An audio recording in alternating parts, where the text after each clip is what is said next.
I'm your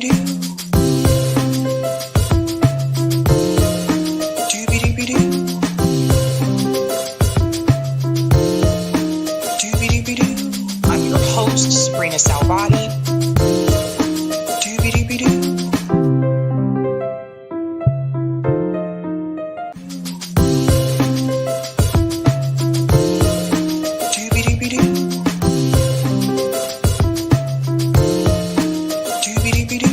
I'm your host, Sabrina Salvati.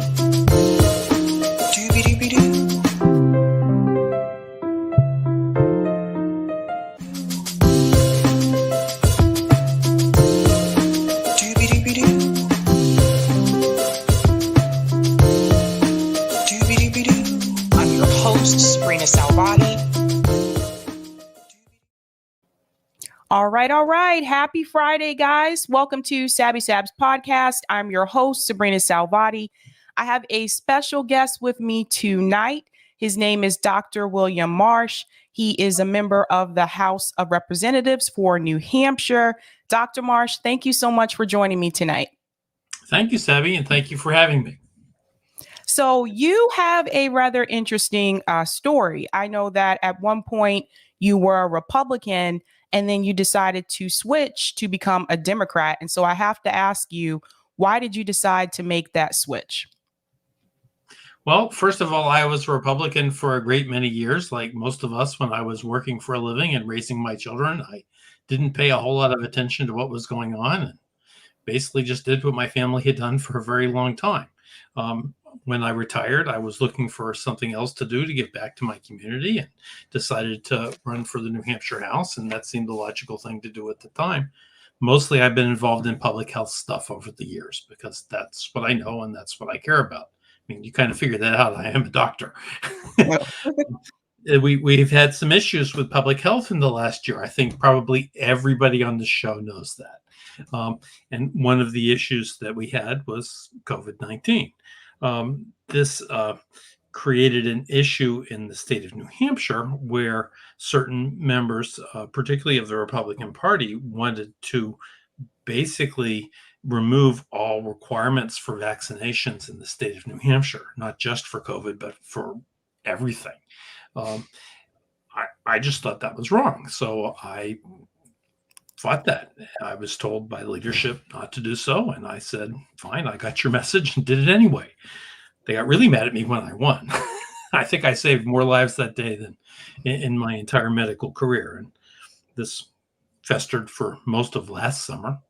Then they decided to hold a large rally against the vaccine mandates that were coming out for healthcare facilities from the federal government. And I very much felt that those needed to be in place to save the lives of older people in nursing homes and people in hospitals. So I said, I can't stand this, and went to my town hall and changed my party affiliation. I didn't exactly expect anyone to notice that because, I come from a tiny district in northern New Hampshire. Why would anybody care what I did at my little town of 750 people? But it's kind of made a bit more of a splash than I anticipated at the time. Interesting. Yeah, for people who don't know, I'm in Massachusetts and our state shut completely down. And so when I went to New Hampshire, and that was when the ban was lifted, because for a while you couldn't travel back and forth. When I went to New Hampshire during the pandemic, one of the things that stood out to me was I felt like I went to a different country because they didn't have the rules and restrictions that we had here in Massachusetts. They weren't shut down from what I remember from what I remember. What we had in New Hampshire was the Governor's Economic Reopening Task Force, and I served on that. And what we tried to do was write rules that would both keep people safe and keep the economy open. So, for instance, one example was dentists. People need to be able to get to dentists even when you're in the middle of a pandemic, because if you don't, you lose your teeth or you get an abscess and can get even more sick than that.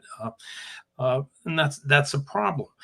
There was an issue with how contradictory the guidance that the CDC had put out for dentist office. So it was kind of hard for dentists to follow that. We put in place that we asked the dentist office to follow the OSHA guidance in New Hampshire because it was very clear and straightforward. They had good procedures to keep the workers safe and to keep the dentists safe and let people get their problems taken care of. So we managed to get those put in place. That was not easy. And we did similar things with all sorts of areas in New Hampshire. So I thought we were doing a really good job as of 2 years ago in putting rules in place in New Hampshire. Since the last election, those rules were all made advisory, and I do not agree with that, but that's another matter. Frankly, I think that when we get waves of infection, we need to be a little bit more careful than when the incidence of infection is very low for some fairly obvious medical reasons. One of the questions I have too, in reference to the small businesses, because here in Massachusetts, small businesses suffered greatly. I mean, as you can imagine, like nothing was open except for the grocery stores, a couple of gas stations here and there. And like you said, even with the dentist office, they were closed.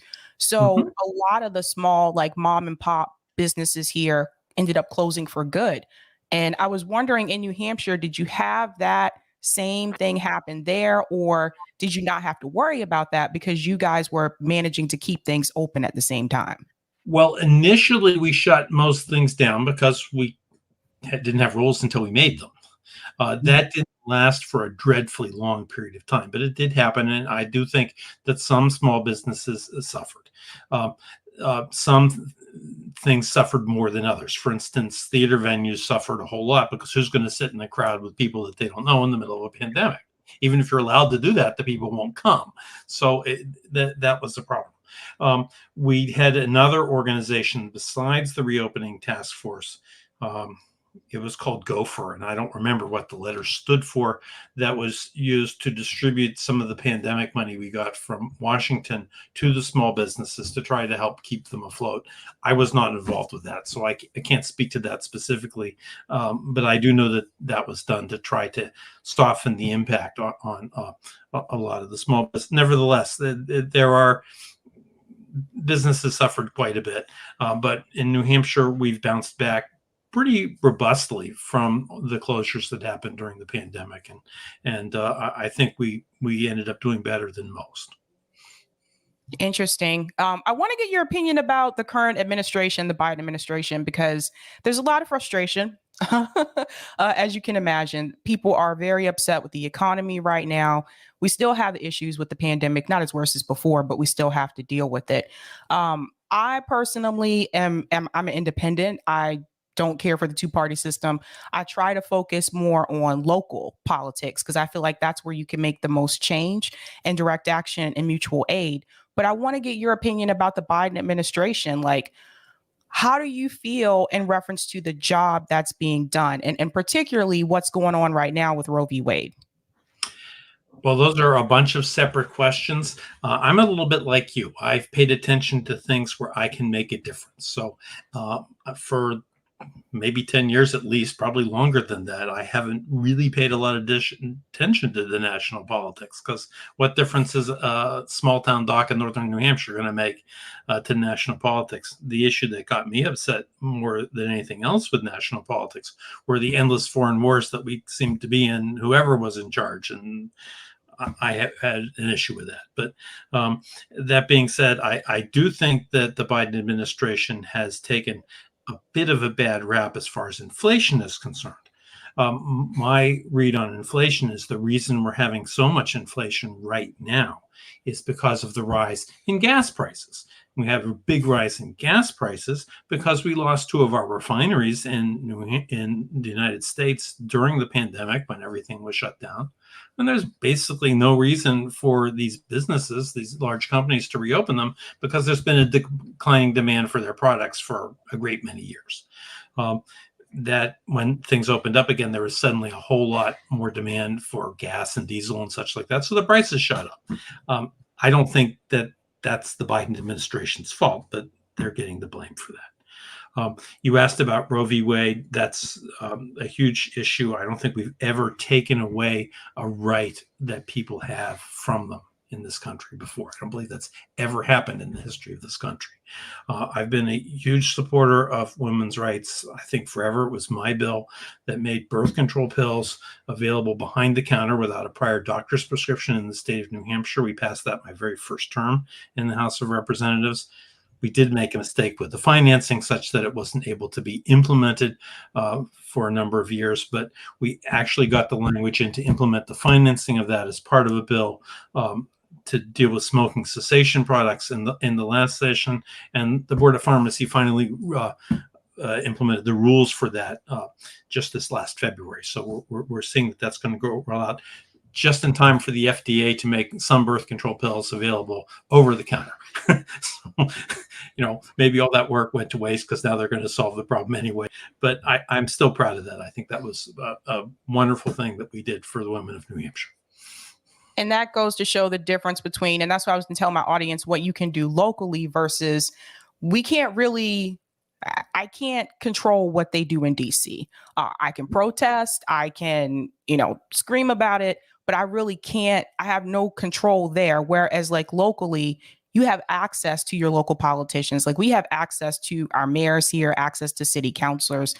I just think this is why I tell people try to look at what you can do on a local level instead of just looking at what you can do nationally.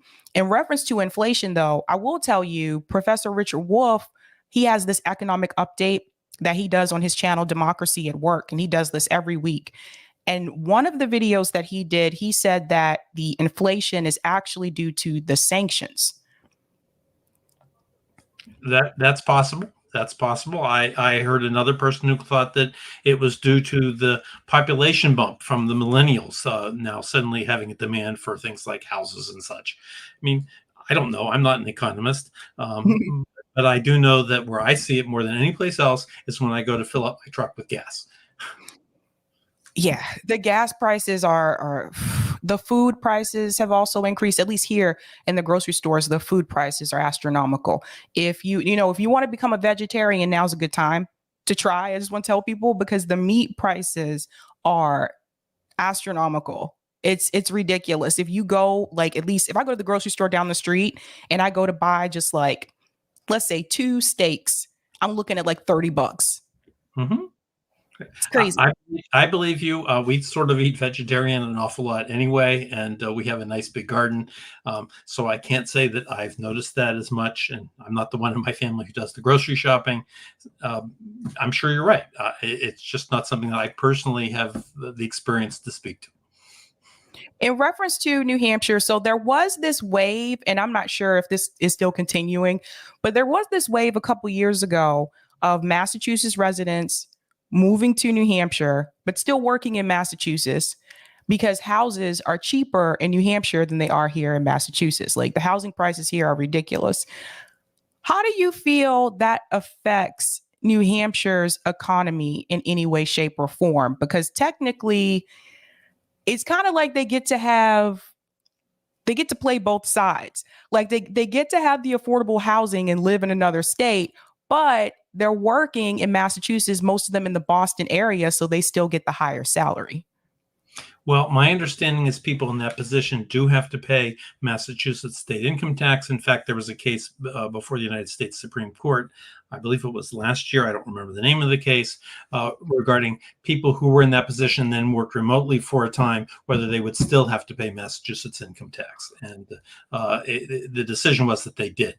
So I do believe that there are people who do that and work in Massachusetts, but I think if they're paying taxes to Massachusetts, that Massachusetts benefits from that. We see that even way up in the northern part of the state, where people are buying houses way up where I live and commuting to southern New Hampshire or Massachusetts because the houses are cheaper here than they are down in the southern tier of the state. And that's caused my small town, where I was the moderator for the last 12 years, we ran the local elections, to see a large influx of young families moving in because they could afford houses there. And that's nice. It's revitalized some communities that otherwise hadn't had growth really since the Civil War. Yeah, I've noticed there's been a change in New England. I know it was recently that Maine was actually paying people, they were paying to have doctors and dentists move to Maine because a lot of the doctors and dentists are retiring there. My friend was offered payment to move to Vermont because these are Mhm. places where, typically not many, especially younger people, are moving to. Mhm. Recruiting doctors to rural areas of the country has been a real problem for a very long time. One of the reasons I know this is I've been on the hospital board of our local hospital since 2004, and it's very difficult to get professionals to move to rural areas of the country anywhere, and particularly to northern New Hampshire. For the most part, I believe these people aren't paid cash as far as bonuses are concerned. It's more often they get money to help them pay off some of their student loan debt. And in some ways, that's fair because they anticipate they'll make less money working up here than they would in the Boston area. In fact, that's kind of baked into the system because the insurance companies and Medicare pay the doctors less in New Hampshire than they do down in Massachusetts. I'm not sure that's fair either, but you do your best to work with the system and solve the problems as best you can. In reference to health insurance, so we've been dealing with this for all my life. The United States government has not come up with a healthcare system that seems to work for everyone, right? So this topic is brought up every election. Every president that takes office says they're going to be the one to fix it. And we still have millions of people in this country that don't have health care, don't have health insurance, or they have inadequate health insurance. Bernie Sanders presented the idea of Medicare for all. There was a lot of pushback against this because some people said that, oh, but that would cost more money. But there was actually a professor at the University of Massachusetts that actually ran the numbers and said it would be cheaper if we had Medicare for all. I want to get your opinion about healthcare and health insurance in this country. Where do you think we should go direction wise as a doctor?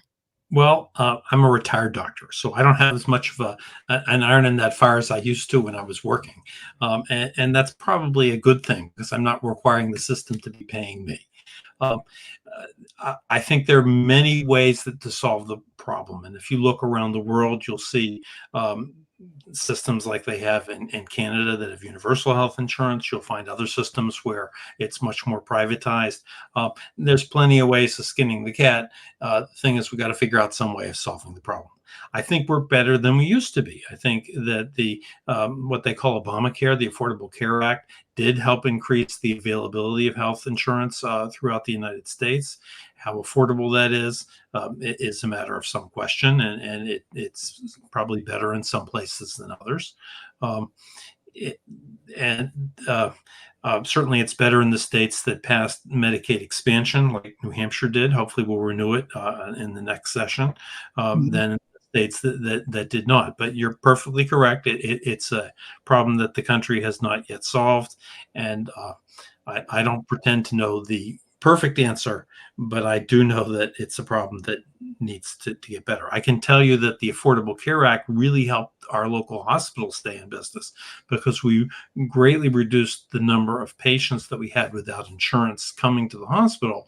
And so, therefore, it helped the hospital get back into a I won't say profitable because most hospitals lose money, but at least not losing so much money that we couldn't make it up with charitable donations and things like that. So it helped us to keep our hospital in business and doing reasonably well when the hospital to the east and the hospital to the west of us both were recently taken over by for-profits. And I'm very proud of that because I was involved in turning our hospital around as the hospital treasurer.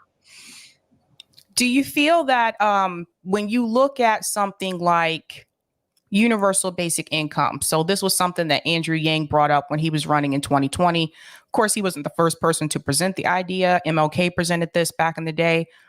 When you look at what happened with the pandemic, I kind of think about UBI because I'm thinking about the fact that when I saw like states close and people lose their businesses, I thought to myself, well, if we did have UBI, at least they knew they would have that check that was going to be coming.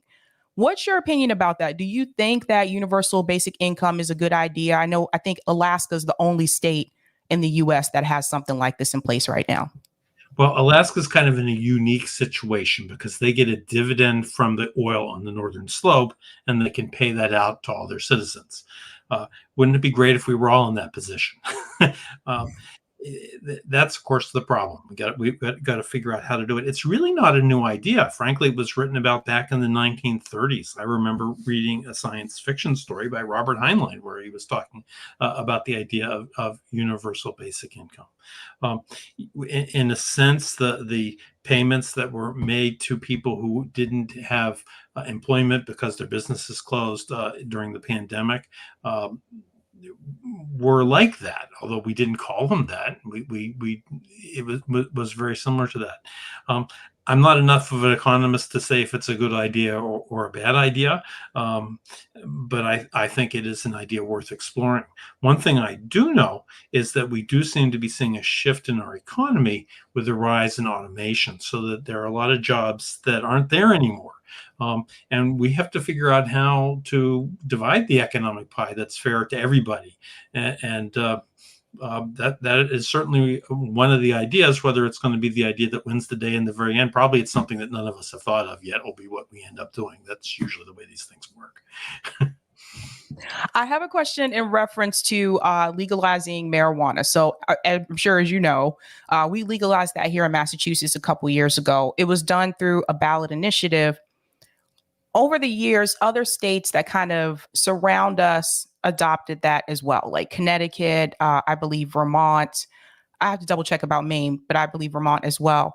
Yes, they did in Maine. Mm-hmm. They did in Maine. Okay. When it comes to New Hampshire, why do you think it wasn't legalized in New Hampshire? Do you think that in New Hampshire, because I know your motto is live free or die. I remember the first time I went to New Hampshire, I was like, oh my God, live free or die. It would be taken two different ways. But why do you think New Hampshire has not legalized it? Is it because New Hampshire doesn't consider it to be such a big deal? They don't pay as much attention to like trying to criminalize people for marijuana? The reason it hasn't been legalized in New Hampshire, it's passed the state house on multiple occasions in multiple different forms, and it's never passed the state senate. So that's the reason why. Right now, we are a island of prohibition and surrounded, including on the north of Canada, by people who have legalized marijuana, and I don't believe that works. On the other hand, what I've always cared about is public health. I care about public health more than I care about anything else. I would be perfectly happy to just work on public health and not get so involved in doing things like coming on podcasts, because that way I can back and it would be easy and nice, but that isn't the way life has worked out. One of the issues that we have with marijuana is that there are issues with cannabis use during pregnancy, cannabis use during lactation. There's incidents of accidental poisonings of youngsters, particularly with edibles. And there's issues with attention deficit disorders and things like that when adolescents use cannabis. One of the things that I did 2 years ago is we passed a bill in New Hampshire to require information to be made available to the consumers at the alternative treatment centers, because we have medical marijuana in New Hampshire, about these various public health risks, and warning posters and pamphlets. Now, in and of itself, that's a nice thing to give people more information. It's always good to give people more information, but we did that for a reason, because some of us, and me especially, it was my bill, felt that we are eventually going to get to the point where we're going to be able to pass marijuana legalization, but we want to do that without bad public health consequences from doing that. So this year, when a marijuana legalization bill was finally agreed to and passed the New Hampshire House, I was able to attach my requirement for the posters and pamphlets, which have already been developed by the alternative treatment centers. I was able to attach that requirement to the legalization bill by a floor amendment in the New Hampshire House, and that's what we sent to the New Hampshire Senate. I'm totally okay with legalization, but that has to include paying attention to these public health concerns, because they're legitimate and people need the information to make informed decisions. So you may end up with a store that sells cannabis that looks like a liquor store with a poster on the wall that says, don't drink when you're pregnant. We're used to that. It wouldn't feel like a liquor store without that poster. Interesting. I want to get your opinion in reference to local politics. Like, what advice would you give to people who are thinking about running for like a local office? I know some people will start as like a city councilor, but some people, they start running for a local state house position as a representative, like yourself, or some of them try to go all the way to DC the first time around. What advice would you give for people who are thinking about running for local office? Make sure you have the time and can afford to do it. New Hampshire is a strange state. We pay our legislators $100 a year. That's not a living wage. So you have to be able to afford to give up the time, and it takes a lot of time to do this job well. Consequently, we end up with a lot of people who are like me, who have been able to retire and can afford to do that. That does bias the group that gets to vote on issues in New Hampshire, so it's not entirely a good thing. But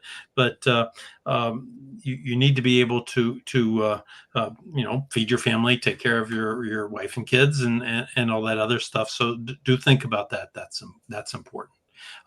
But I can't think of anything more rewarding than the time I've spent in the legislature. Over the last 4 years, I've actually passed more bills as a sponsor or co-sponsor each of the last 4 years than anybody else in the New Hampshire House. I'm really proud of that. Mostly not things that other people have heard about, because I kind of I like to work behind the scenes on healthcare stuff. That's my passion more than anything else. And I really only came into the public spotlight when my opinions on public health ran head down to the majority leader's opinions on public health. And okay, well, fine, we can play that game too. But I would have been happier just quietly working on those things and doing a good job. Thank you for your advice about running for local office. I didn't realize that what that salary was in New Hampshire, but that's important for people to know, because basically, if you're not in the financial situation to do that, you would still need to have another job. So you would put in more work. Or married to somebody who can support you, or some have something else. There are people that try to do it while working full time. I'm proud of them for doing that. Some of them, of course, do a better job than others. I don't know how I could do what I do and work full time at the same time. Certainly not when I was the only ophthalmologist in my county taking calls 24/7. You couldn't do that. Awesome. Well, Dr. Marsh, thank you so much for coming on, and I'll talk to you later. Oh, but where can people find you on social, if you're on social media? My Twitter is WMARSHCC8. CC8 stands for Coward County 8. That's my current district. I have a website. My website is marsh4senate.com. I'm now running for the New Hampshire Senate in District 3 against Senator Jeb Bradley, who's currently the Republican majority leader. That's a whole nother kettle of fish, too. We're hoping to turn things around in New Hampshire because it's gotten kind of crazy up here. Thank you so much. Talk to you later. Yep. Take care. All right, guys, let's go ahead and get into our thumbnail. So that was the thing I was trying to tell you guys about local politics versus national politics. Notice how he said how many bills he's able to pass on a local level. How many bills are squad members passing in DC? That's the difference. That's what I was trying to tell you guys. I mean, I don't agree, we don't agree obviously on everything, but when it comes to politics, if you're interested in running for something, I say go on the local level. All right, let's go ahead and share thumbnail, tell you what we're talking about tonight. Doo-doop-doopy-doo. All right, ladies and gentlemen, tonight we're talking about Nomiki Konst battle. What is that about? We need to get into this Senate race that's happening in New York City. Things have become a little heated. We're going to get into that. I'm also going to discuss Jimmy Dore and Russell Brand unity. That is actually going to lead us into the call-in segment tonight, because I want us to brainstorm a little bit over this call-in session to figure out where we can go from here. I'm also going to discuss Matthew Ho fights back. Yes. So if you remember, Matthew Ho was on here a couple of weeks ago. He's been going through this whole situation as a Green Party candidate and the Democrats trying to rig it like they do. So he has decided to fight back. I'm going to give you an update on that. And of course, William Marsh was just here. So I want to give a quick shout out to everyone who is a Sabby patron. Let me go ahead and share the screen. Sharing the screen. All right. Shout out to everyone who is a Sabby patron. All of their names are listed here. If you're interested in becoming a Sabby patron, I have 5 categories: Bimbers, Sabbies, Sabsters, Sabinators, and the ultimate. The whole gang is here. Thank you guys so much for your support. It really does help me out a lot. And you can also see their names scrolling across the bottom of the screen. All right. The call-in, what, Rodrigo? It says call-in is tomorrow. Uh-oh. Hold on. It should say Friday. Sorry, guys. Hold on one second. I'll change that. I thought I put, let's go to edit. See what's happening here. Oh, shoot. Whoops. Okay, fixed it. Thanks for letting me know that, Rodrigo. Okay. I don't know what to say. Oh, man, I'm all over the place. You know what I really need? I need an assistant. I need someone, thanks so much, Eric, for what he does, like with the producing in the background. I need someone to be like an assistant for me to do all this other stuff, like scheduling the call-ins and putting the right date, scheduling interviews with people, managing my calendar. I need someone to do that. If you know someone, let me know. I'm all over the place. I double booked myself twice in the past 2 weeks. I need some help. I need somebody help. Not just anybody help. I need someone help. All right, let's go ahead and get into the Matthew Ho story. So before I tell you what Matthew Ho is doing now, I need to show you what exactly happened so you understand why he's doing what he's doing. Now, this was actually reported by the Carolina Journal. I don't know if everyone is familiar with this publication here, but it's local. Green Party says Democrats use tricks to block them from the ballot. So let's go ahead and scroll down here. And I've already spoken to Matt about this as well, but I wanted to make sure I cover it on here as well. I'm going to have to make this text a little bit bigger. Now it's sliding over. I need someone help. Okay.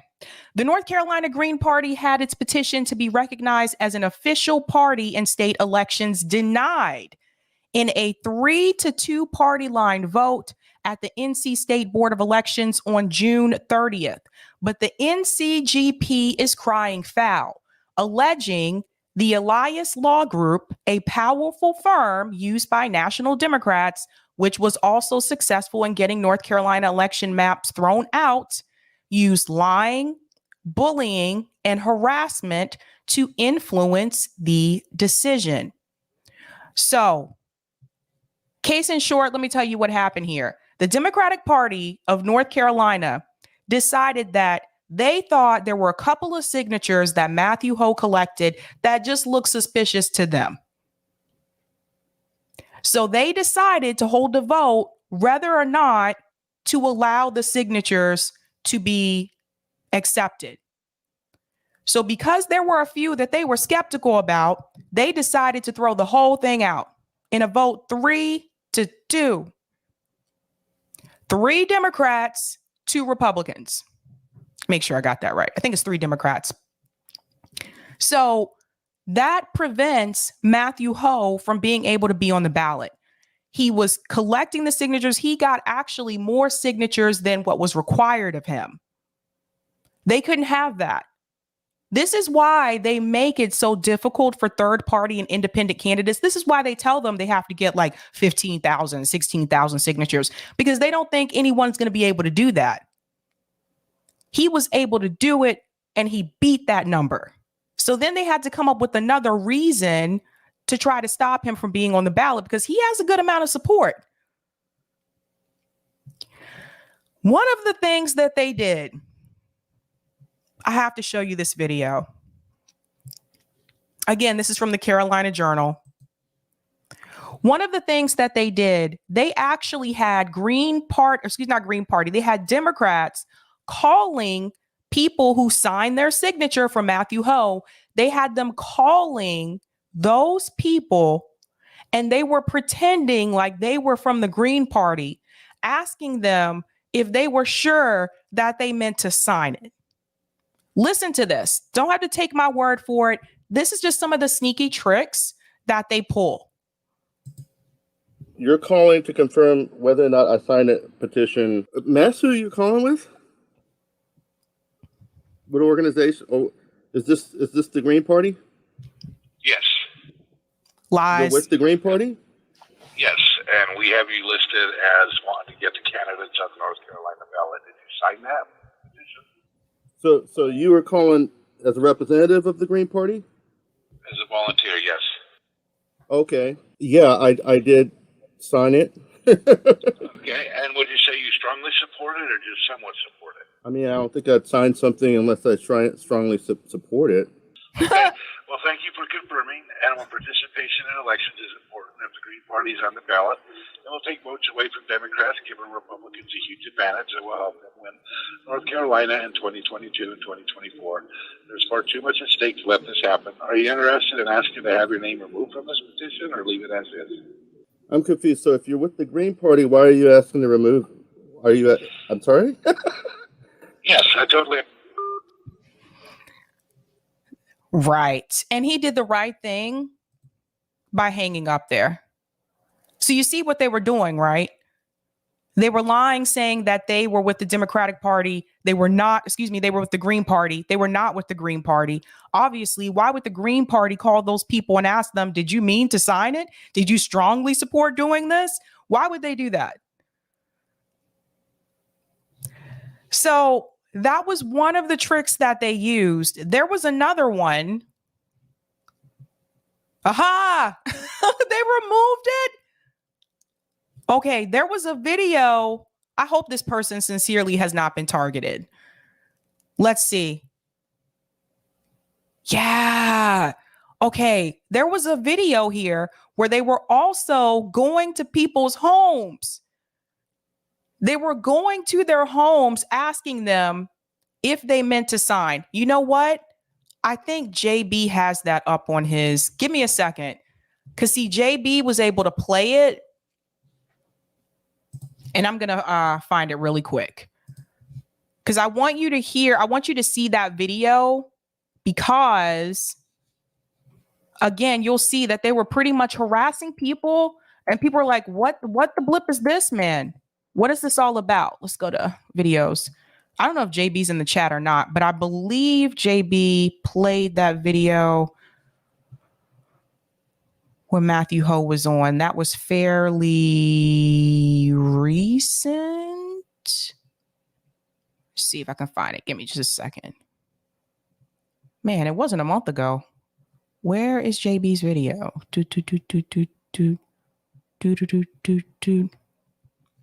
Oh, JB, was that on your channel?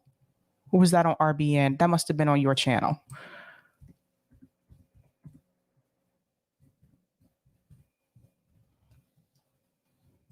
Let's see.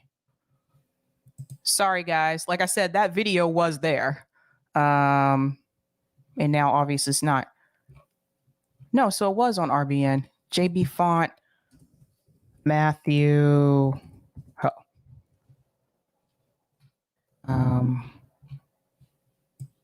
Weird. I don't know. Is JB in the chat? Look on the JB show on RB. Oh, okay. Sorry. I wasn't on the right thing. I got a feeling somebody's watching me and I have no privacy. Oh, I got a feeling somebody's watching me. Found it. Okay. All right. I'll just go ahead and fast forward to that part because I watched this live, so I know where it's at. Thank goodness for JB because they took down the video. Here it is. All right. Okay, now I can share it. Let me share my screen here. So you see, they removed that video. I'm not sure if it was actually Carolina Journal that removed it or if they were told to remove it or if somebody was targeted. I don't know. But listen to this bit here because JB's going to play the video I want you guys to see. Doing that petition gathering effort. And in the last 6 weeks has been nothing but dealing with the state board of elections. Like my campaign manager spends all day long dealing with these issues, talking to the investigators, you know, and it is designed that around at people's houses in North Carolina. And I just want to get into this. This is basically alluding to what you were just saying earlier. So let me. Okay, so you see this video here he's about to play. Notice it says Carolina Journal. That video was in this article I was just reading to you. That's the video that said it was removed. But thankfully, we got JB.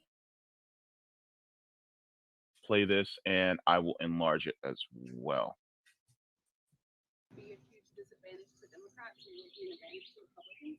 So we're asking people if they're interested in removing their name from the petition. Okay, so you're from North Carolina Democrats. You're from North Carolina Democrats, correct? Yeah.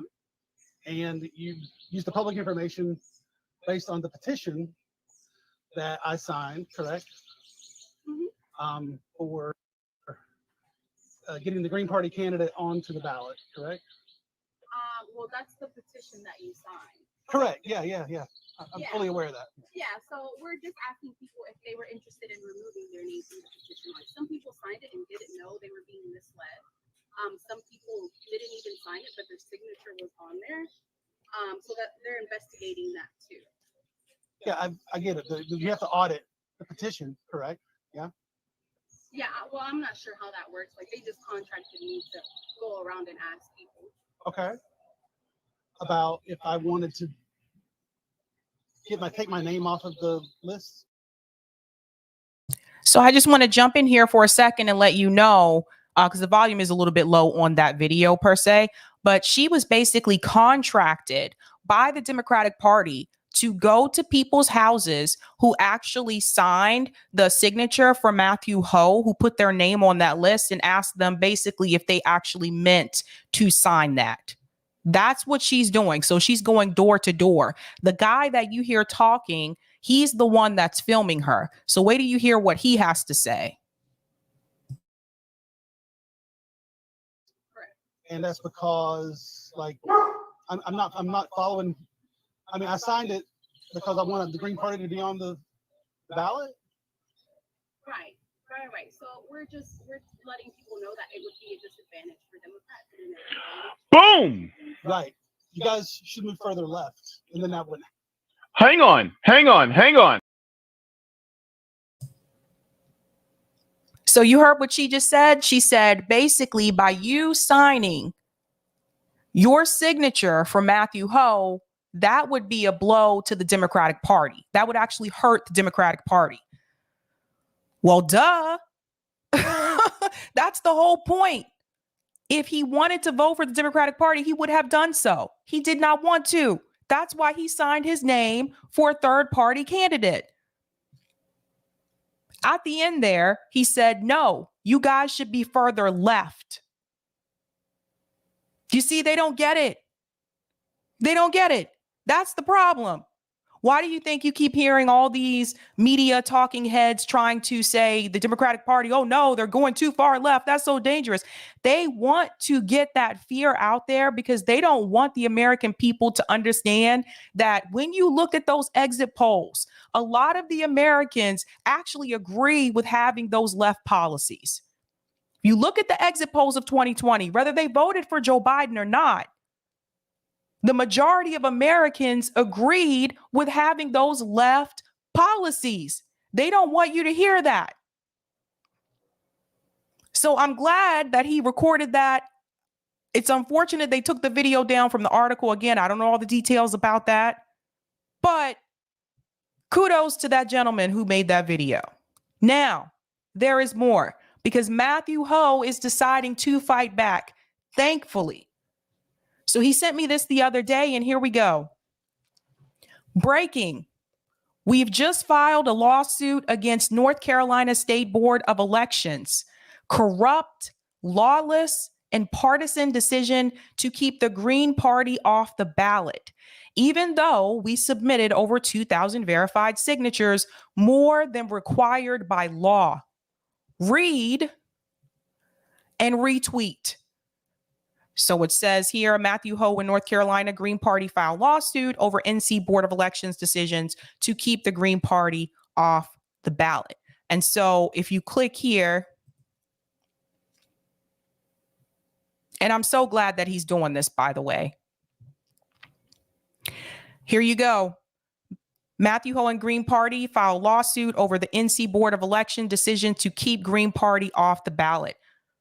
And then we can scroll down here and you'll see more information. So this was released Thursday. So that was yesterday, July 14th. It gives contact information here, and then it goes into details. On Thursday, Green Party Senate candidate Matthew Ho and fellow plaintiffs filed a lawsuit against the North Carolina State Board of Elections, which denied the NC Green Party's petition for ballot access in a 3-2 vote. The NCGP submitted 2,000 plus verified signatures, more than required by law, and the denial of this legitimate petition left the campaign and supporters stunned and outraged. The complaint was filed in the U.S. District Court for the Eastern District of North Carolina by lead attorney Oliver Hall of the Center for Competitive Democracy, with other plaintiffs, including the NC Green Party and Matthew Ho campaign supporters who circulated or signed the petition. Here's a statement here. We are fighting for our democracy against this corrupt, lawless, and partisan decision by the State Board of Elections. This case will determine whether the political establishment can abuse its power to stop another party from participating in elections, simply because they don't want to compete with candidates who stand for working people, our planet, peace, and real democracy. Eric, can you put the link for this in the chat so people can read the rest of this on their own time? So, yes. Kudos to Matthew Ho for doing this. This is not, this isn't new.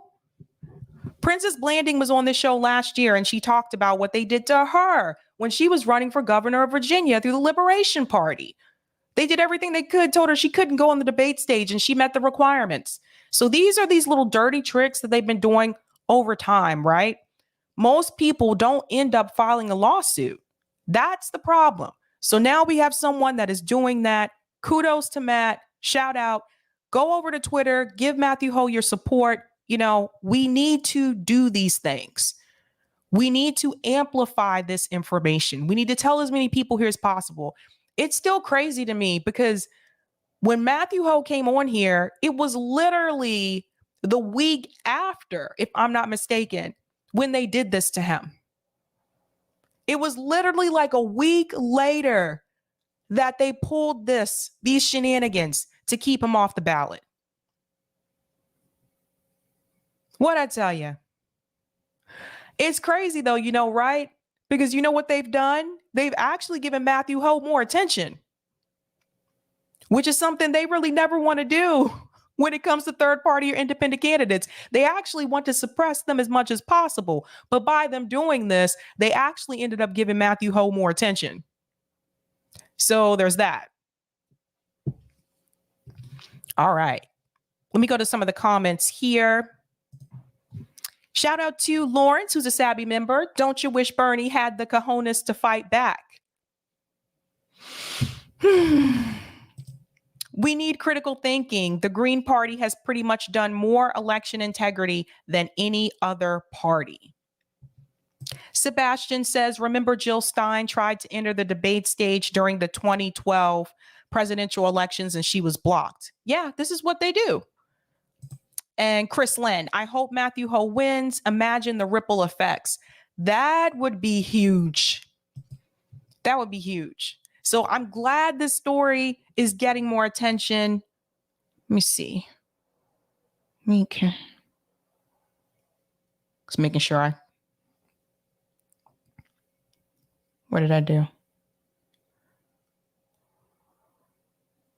Okay, yeah. I'm glad the story is getting more attention, you guys. But yeah, share it. Tell as many people as possible. You don't have to live in North Carolina for people to know about this story. I think everyone needs to know about it. All right. So let's go ahead into our second story here. Okay. A couple weeks ago, I told you that there was this uproar because Nomiki Konst decided to enter a race in her district that already had a progressive candidate running. Now, that candidate is Kristen Gonzalez. She was already endorsed by DSA. She was endorsed by AOC, and Nomiki decided to put her hat in the ring. Now, there's a lot going on in New York City with redrawing districts and people getting confused.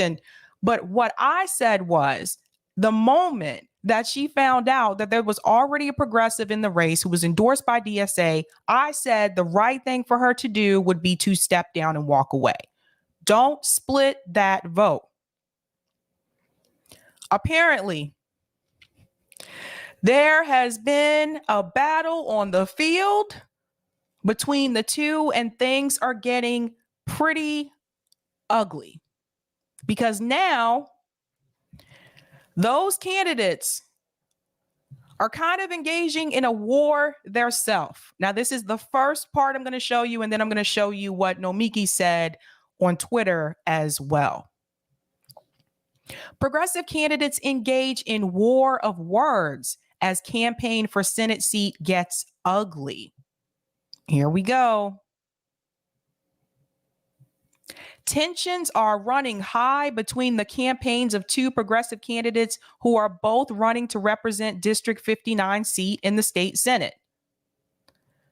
Nomiki and Kristen, both left-leaning. You know, they're killing me with this. Remember what I told you guys about this phrase that they're using now? Notice how they're not calling people left anymore. They're calling them left-leaning. Mainstream media has been doing this. All right.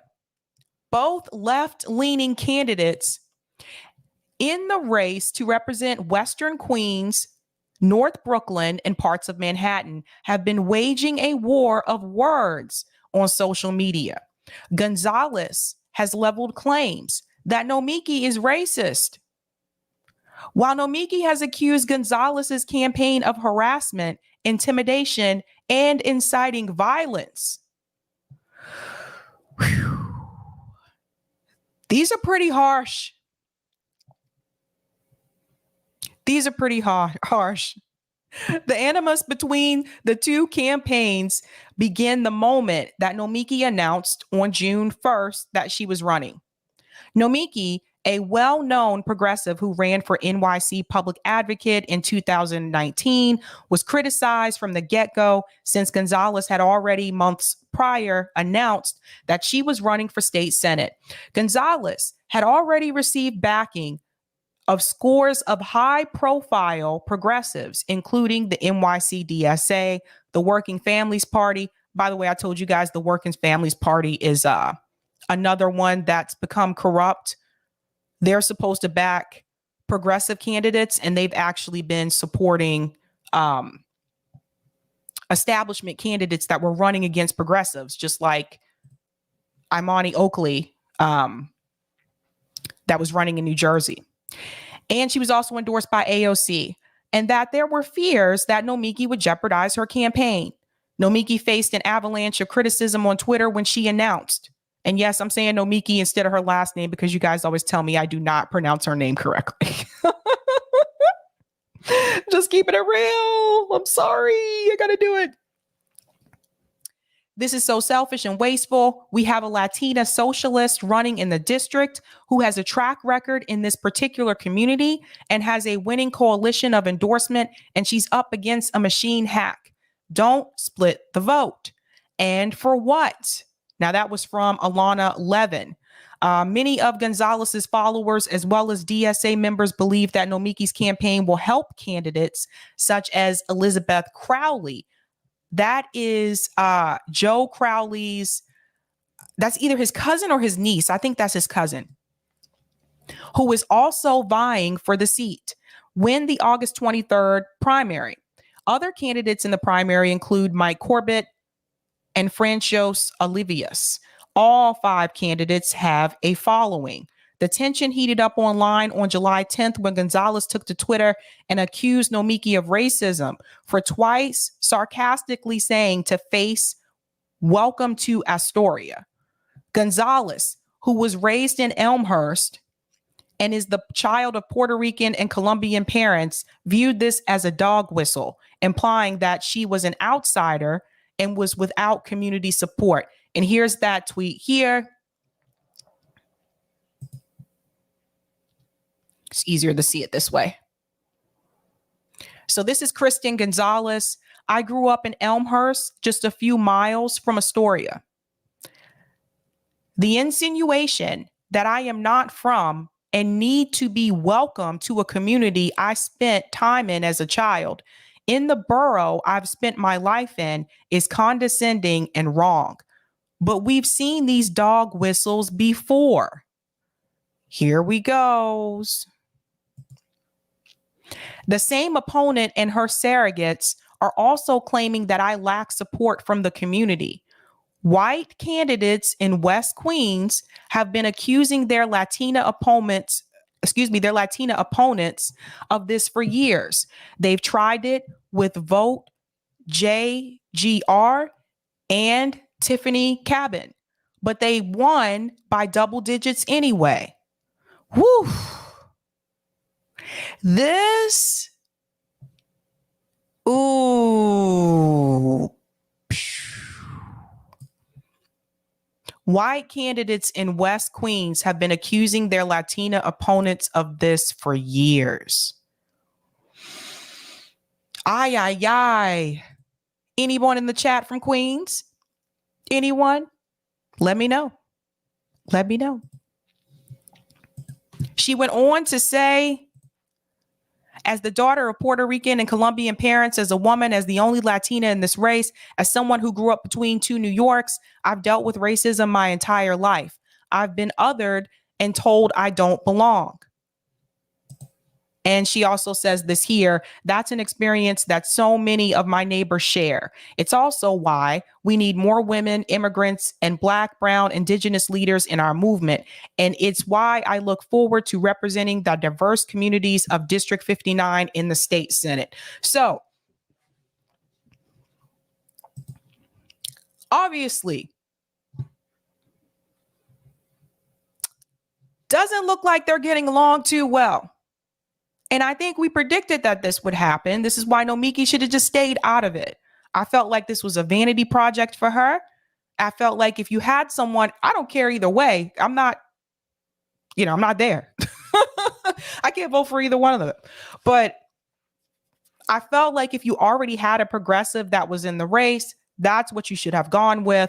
I don't understand why she felt the need to do this, to put herself in this position. And the moment that she found out that there was another progressive already there, I felt like Nomiki should have just said, you know what, I'm going to back out. She already has the endorsement by DSA and AOC. I'm not going to get into this. I'm not going to split the vote. But no, She has to stay in because it's a vanity project for her. That's why she has to be there. She has to make it about her. Now, that's just the beginning. It gets worse. Because now I'm going to show you what Nomiki has been saying about Kristen. I think that this is such a bad look, like for progressives, by the way. Gonzalez for New York, your actions have consequences. Your tactics against us have encouraged supporters of yours to threaten, harass, and physically intimidate me, our team, and supporters. We don't feel safe. Okay. You see this? See this right here? This "we don't feel safe" part? And you see who it's coming from? It's coming from a white woman. Take note of that. And it's got to end now. Nobody should be afraid to run, speak out, or campaign. See, now she's bringing fear into it.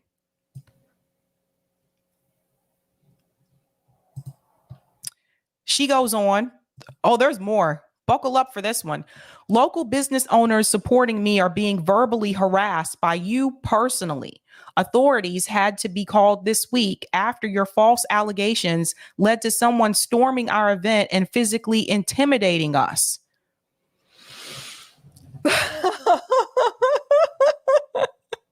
Colorado People News. Colorado People News said, "Oh my, white racist doesn't feel safe." Shock. Oh my God. Bryce said she's lying now.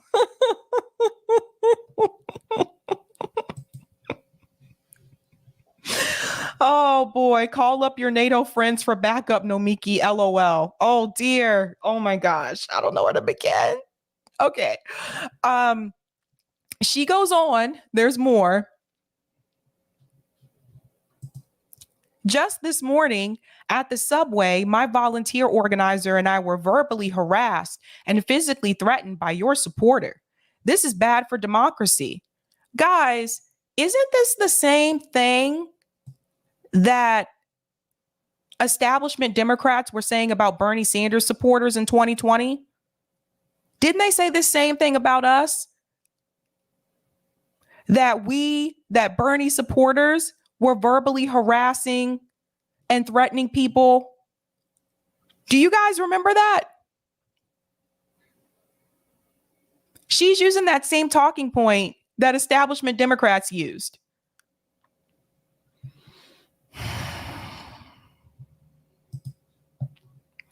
I'm going to star someone's comment because I thought it was really good. This is bad for democracy, she says. She goes on, let's be real. This isn't progressive change. We both have plenty of support from different parts of the district. That's okay. That's what happens in campaigns. You focus on your voters, we'll focus on ours, and our opponents will do the same. But you can't incite violence. Okay. See what she's doing? She's painting Kristen Gonzalez out to be like this violent person. She goes a step further, you guys. Hold on to your seats for this one. Hold on to your seats. It gets worse. With mass shootings going on, progressive lawmakers' lives being threatened just today, and evidence mounting that many in our government wanted to incite violence back in January, we have to stop this.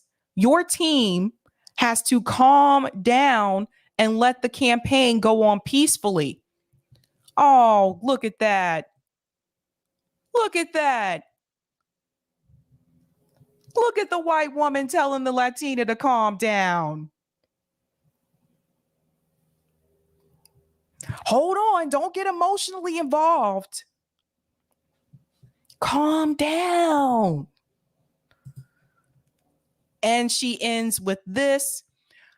Commit to the same clean campaign pledge the 4 other candidates in this primary have already committed to. Olivia for New York, Elizabeth Crowley, NYC, and NY Corbett. Why would you even tag Crowley in this statement? Why are you tagging the corporate establishment Democrat? Guys, it just...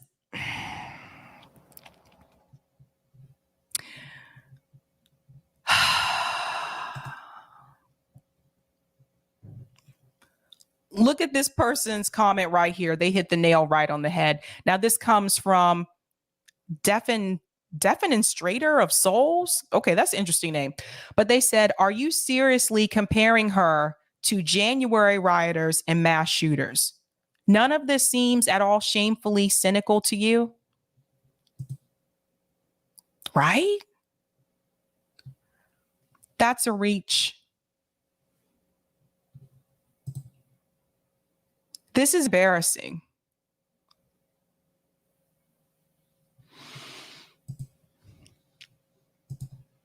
Jamie said she's going full Karen. Never go full Karen. Elsie said, why isn't Nomiki going after that Crowley candidate? Because she is in it to split the vote for Dems. She's a hack. The Latina might be a hack, but I hope the district elects the Latina. That's exactly my point. Why is she going after the other progressive and she's giving a shout out to Crowley? Shouldn't she be going after Crowley? George says, I'm fixing to go all Kyle up in here. Delthea Simmons, okay, I just got here. I didn't realize we were already on the white woman wine course of the dinner. It's just... Monarch said, this is beyond Karen. This is, I probably shouldn't say the W word anymore.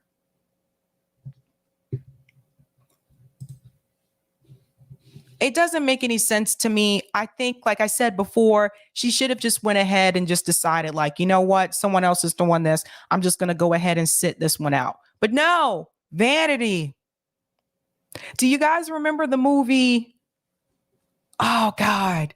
Al Pacino, Keanu Reeves, the one where Al Pacino was his dad, but he's really the devil's advocate. Do you guys remember the devil's advocate? Remember at the end of the movie when Al Pacino was still able to convince him after he reset everything, was still able to convince Keanu Reeves' character to possibly go work with him in New York anyway? At the end, he turned around to the camera and he said, vanity, gotta love it. I know I probably can't say it exactly like him, but he's like, vanity. That's what it is, Chris. Vanity is my favorite sin. That's what he says. That's what this is. This is a vanity project for Nomiki. A vanity project. I'm going to show you.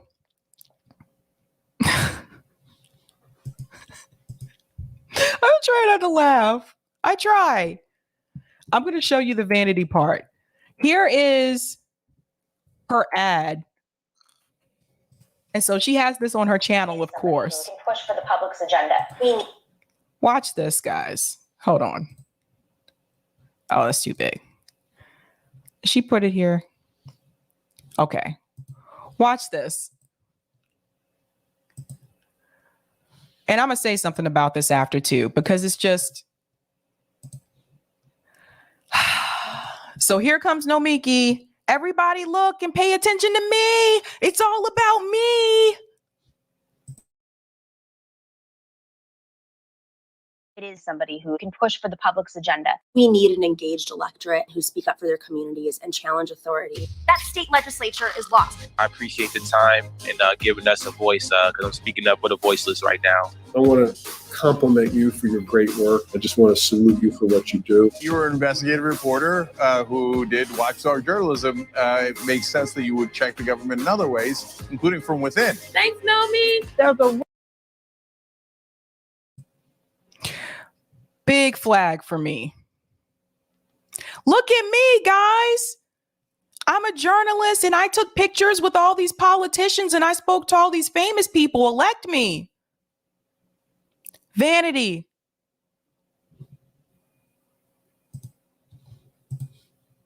Rumbling in our world. And so we got to grab a hold of it right now and get everything we can get out of it.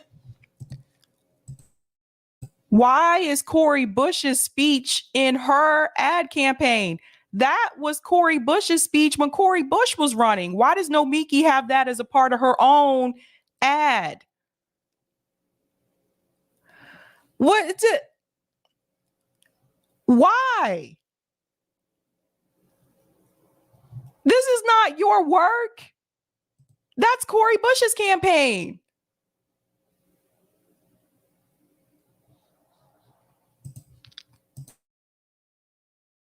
Gotta squeeze it. I was appointed by Bernie Sanders on the commission to push for the public's agenda. New York's a tricky place. 8 Democrats joined the Republicans and they formed the Independent Democratic Conference. There's so many rights under attack right now. If New York State could actually codify Roe v. Wade.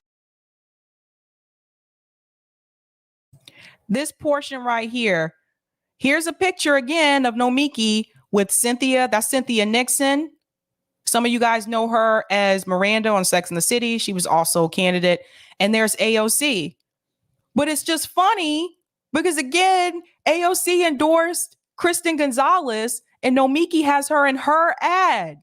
AOC did not endorse Nomiki. So it just, look at me. I'm taking pictures with the people. Looky. Wade, then we'd have Planned Parenthood in New York, regardless of what happens at the federal level. If you have an ectopic pregnancy, you can't go to a Planned Parenthood clinic because it's gone. The majority of Americans support Roe v. Wade. You're saying we should reverse a decision. Like, this campaign ad is like her journalism. That's what the campaign ad is. Look at all this work I did as a reporter, as a commentator. And I'm not going to show the rest of this. I can't show you the rest of this. I'm sorry. I can't do it. We're going to go ahead on to the next story. I'm going to go to some of the comments for a second. Thank you for the super chat, Arthur Handy. Nomiki is a Dem party plant to split the vote. I've been hearing that from people. Thank you for the super chat, CB Jamrock. Welcome to Jamrock.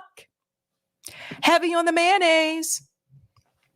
Thank you for the super chat, The Traveler. Notice how her ads with the people she takes photos with doesn't even say her name at all. No. Angela says, does anyone besides me think that Nomiki looks like a younger version of Nina Jankovic? I could see that. Yeah, Damon Marley. Welcome to Jamrock. Boom, boom, boom, boom. All right, let's go ahead and get into our final story. Now, this is actually the one that's going to lead us into our call-in episode tonight. Welcome to Jamrock. Firing mound, everybody shots. Turn down for what? Whoops, wrong song. All right, Ashura says it's going to be awkward when every one popular person in the video rebukes Nomiki for her opponent. All right, our next story.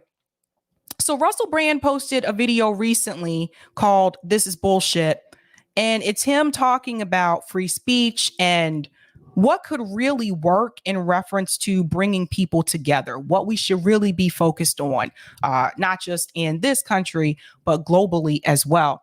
But he brings up a clip when he had Jimmy Dore on before, and they talk about this. They go into detail about what needs to happen and what the media is telling you so that this will not happen, what they do not want the people to do, especially particularly here in the United States.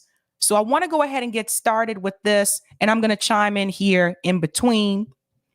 Jamrock. Boom, boom, boom, boom.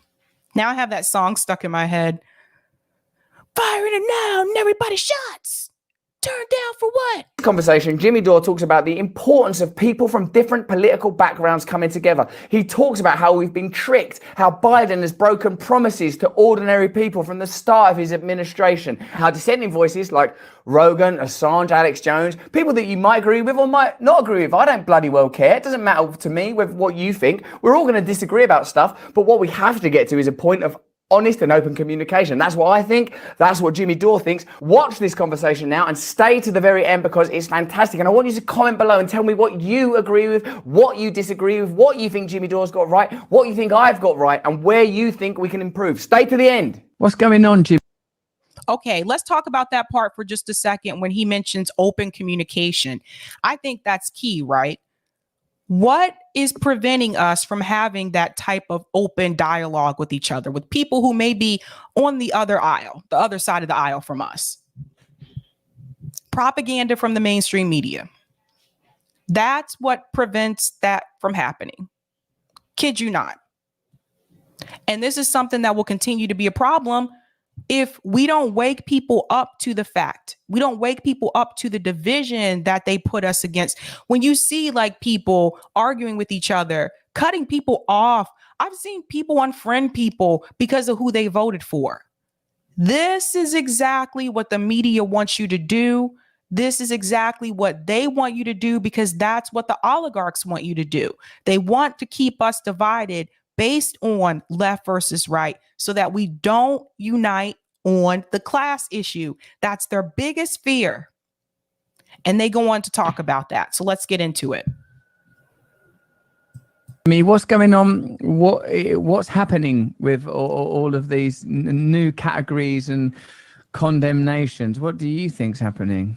It's the same old thing. If people on the left and the right realize that they have a common enemy, if they realize that they have shared interests and they come together to work for those interests, that scares the hell out of the establishment. So they have to stop that by any means necessary. You're seeing with any means necessary, and that includes unionizing efforts as well. That's why you have companies like Amazon. After Chris Smalls won, that wasn't supposed to happen. Amazon didn't expect Chris Smalls to actually succeed. They didn't want that to happen. They didn't want the workers to realize that they actually should have some rights. So what are they doing now? They're trying to make it more difficult for other locations to be able to do the same thing. Same thing with Starbucks. All it took was for one Starbucks store to unionize. And what do? Let's contact Howard Schultz and bring him back in as CEO for the interim. Make him an interim CEO so he can stop the unionization efforts. Didn't work out too well because I'm seeing Starbucks stores unionize every week. Every week. So that's really important for people to understand. Anytime they see that you realize you have that in common with your coworker, with your neighbor, that is what they consider to be the biggest threat. Because then they know that you realize that it's the oligarchs that you should be fighting against, not so much your neighbor over who they voted for. Something to take home. What they're doing to Joe Rogan. It happened to me personally. Look what they do to Glenn Greenwald. They try to pretend that you're right wing. So anybody who actually stands up for the people is going to be called names, discredited, called right wing. Look what they're talking. Look what they're saying about farmers and truckers in Canada. Look what they're saying about those people. We want you to organize. Not like that. Not like that. Don't actually do something where you actually have power. Don't actually occupy a city and you actually control it. Don't do that. We want you to organize, but in a way that we can easily dismiss and not. And so just like when we did Medicare for All March, we had. They want you to organize in a way that's actually not going to be effective. You're allowed to organize. You're allowed to protest, but we don't really want you to make any noise.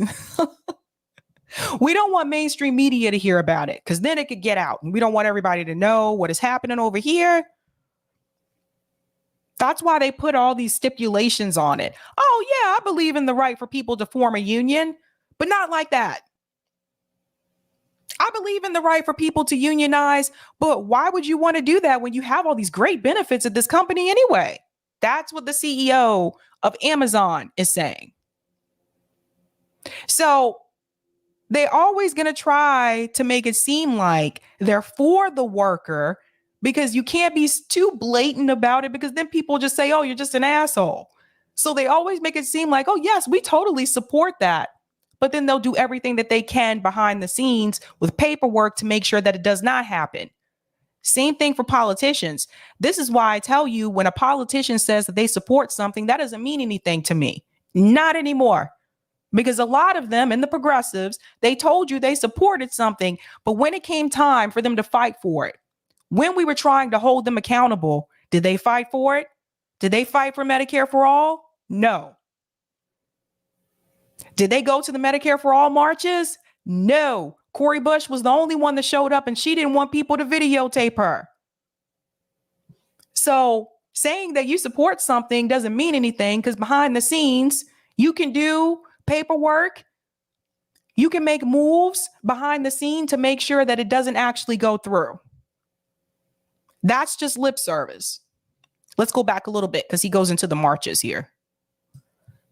Doobie-doo. Actually do something where you actually have power.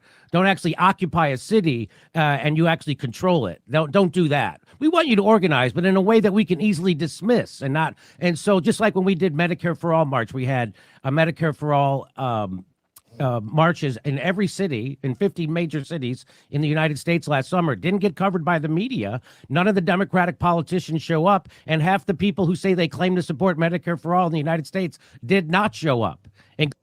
Or they smeared it. And Jimmy's right, because I was a part of those marches as well. They either didn't show up or they heavily smeared it. And that includes the people who said they supported Medicare for all. That includes the politicians who said they would fight for Medicare for all. Didn't even tweet about it. Bernie Sanders, the squad, all the rest of them. That's when I knew they were fake. They were all talk and no action. How could you not even tweet about it? Tweet about everything else. So that's that. Now, people have their criticisms of Jimmy Dore. I have criticisms of everyone. But the thing is this. One thing you can't say Jimmy wasn't there, because Jimmy was at those marches. Where were you? For the people who like to point fingers at him and saying, oh, well, Jimmy Dore's rich, he don't do anything. I've seen videos of Jimmy Dore at Julian Assange protests. I've seen videos of Jimmy Dore at Medicare for All marches. I've seen Jimmy Dore at these things. You know who I haven't seen at these things? I haven't seen Jen Uger. I haven't seen Anna Kasparian. I haven't seen any of that TYT network crowd of complainers at any of those types of events. But they want to smear other people who actually get out in the streets and do something. That's how I knew they were full of shit. Case in point. Including the nurses union. So I don't think there's really a left anymore in the United States for anyway. And if you ever do stand up against the oligarchs and unite with other workers, they will try to discredit you and squash you. And that's exactly what happens every time. When people say they want to organize, right? People always love that's a big buzzword in the United States around lefties. Organize, have to organize. And yeah, we did organize. We got the squad elected. We got AOC elected. Pramila Jayapal, Ro Khanna. We got all these people elected. Cori Bush. And now they're not doing anything. So they keep telling you, just go back and keep organizing. And what they don't realize is when they say organize along class lines. Okay, we're going to get into that part in just a second. I want to chime in here about the whole organizing complaint, because I hear this a lot too. Well, you guys need to organize. You guys aren't organizing. That's the problem. No, we've been organizing for years. And Jimmy Dore brought up something here in reference to getting people elected. That was still organizing. What, you think the squad members just won just because? No, that took months of organizing and planning. That took months of people canvassing for squad members, people doing phone banking. That was also organizing. But people forget that. You see? Had it not been for all those organizing efforts, would they have won? Nobody was giving them media attention except for independent media, which they don't even talk to now. So we've been organizing. Force the Vote was organized. People decided to look down on it because of the platform it was on, and then in turn decided to smear what would happen if they did force the vote, giving people false information. And so when TYT's own audience, when the majority of their own audience was for force the vote, they still were telling you false accusations of what would happen if they did do it. They told you false information. So those same people who come back and say, you guys need to organize, they don't organize. They're the ones not doing anything. And they're complaining about other people not doing something who are actually doing something. That's just something I want you to pay close attention to. This is what they do. I swear, every time I see it, there's a march, there's a protest on social media. They come in like these swarm of like freaking birds and they just go, no, no, no, no. And they just attack. It's the same people. It's the same groups of people. And you look at their profile and they're all connected to the same network. And it's that TYT group. They're not here to actually try to get anything done. So when Anna Kasparian comes to you today and she tells you we need to organize, I want to remind you that Anna Kasparian is 10 years late. People have been organizing. She was not organizing. So what is organizing? I've been in unions my whole life. I know what organizing along class lines means.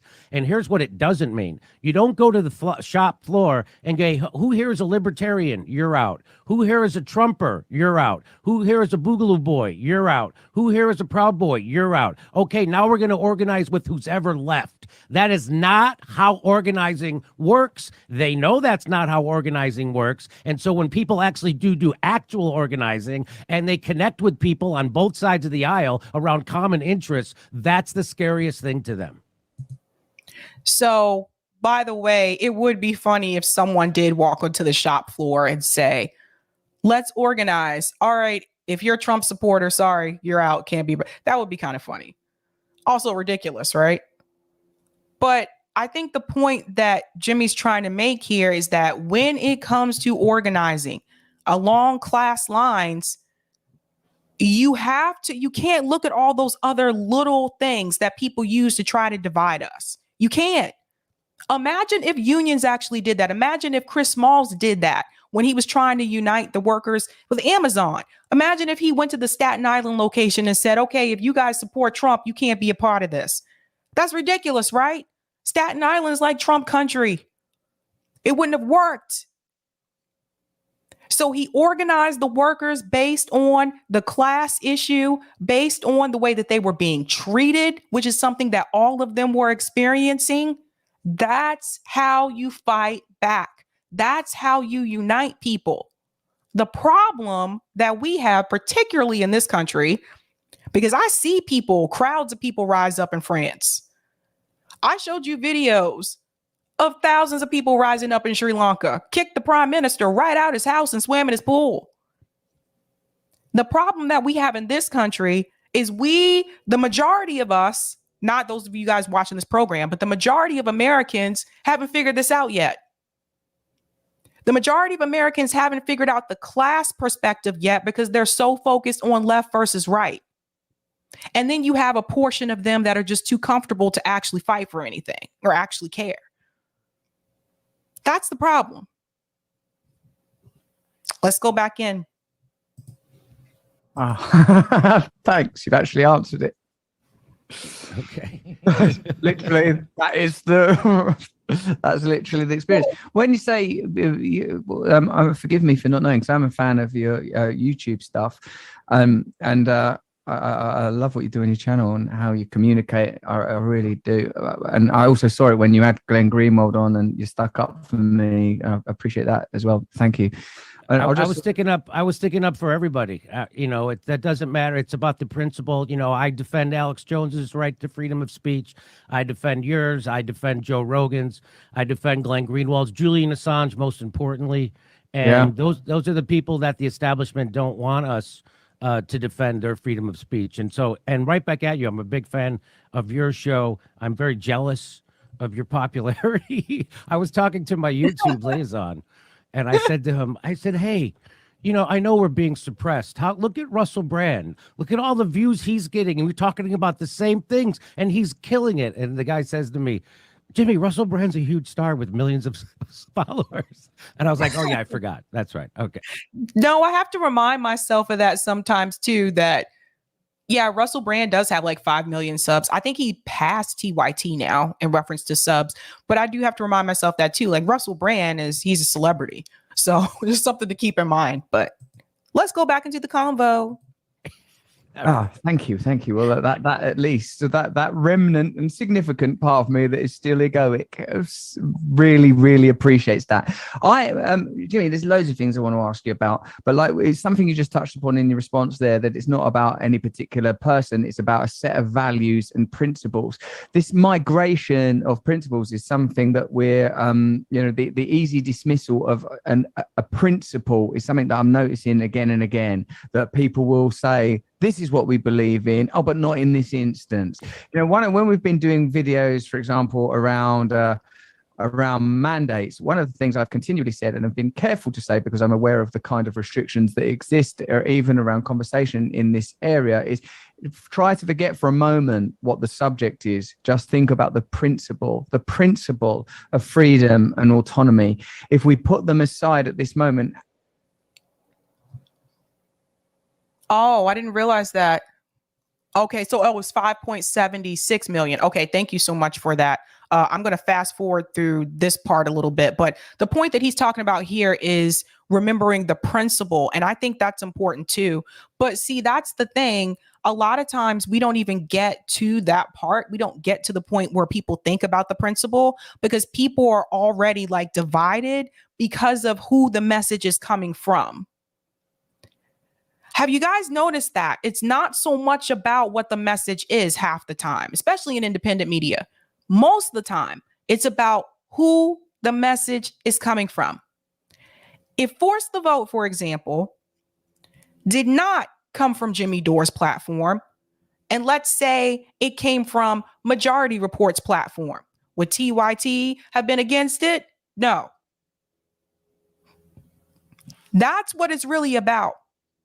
And if you're going to push an idea out, or you're going to smear an idea because of who it's coming from, then that tells me that you're not actually listening to the idea and the plan itself. You're not paying attention to the actual principle of it. And that's not something that's always easy to do, because if you do have disagreements with a certain person, or someone just really gets under your skin and you're just like, I hate that motherfucker. I'm trying to get better with the cussing, you guys. If you have that kind of person, then sometimes it is going to be really difficult to want to hear anything they have to say. So as soon as they come out with an opinion that goes against the mainstream, which independent media was supposed to be that avenue, anytime that happens and it's coming from that person that just really gets on your nerves, it's going to be difficult for you to accept what they're saying, because you can't put aside your own bias. And it happens.